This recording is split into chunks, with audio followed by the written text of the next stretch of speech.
আসসালামু আলাইকুম, কি অবস্থা? দেখে ভালো আছেন নি? তো আমি আর বসির আজকে যাইতেছি সহেলের বাসায় খানা খাই বেলাই। তো এখন আমি চিন্তা করতেছি মানে গাল দেইনি করে হাতে আমার খানা লাগা করে। এই তো বসির এদিকে এলো বসির।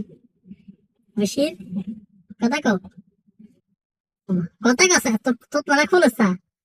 হ্যাঁ, ভাই করো, কথা কও। এটা কইতা তোর মতর থোতলা একটা বানাই রাখছ কিরকম তো কথা তোমার কয় না আমার তো কিছু আছে রে ও মা নাকটা কো আছে একটা আছে। এই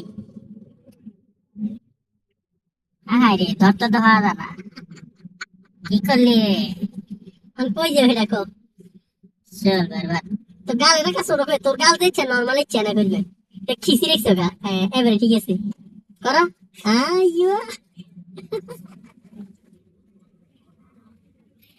যাই হোক তাই আমরা যাইতেছি সহেলের বাসায় খানা খেতে।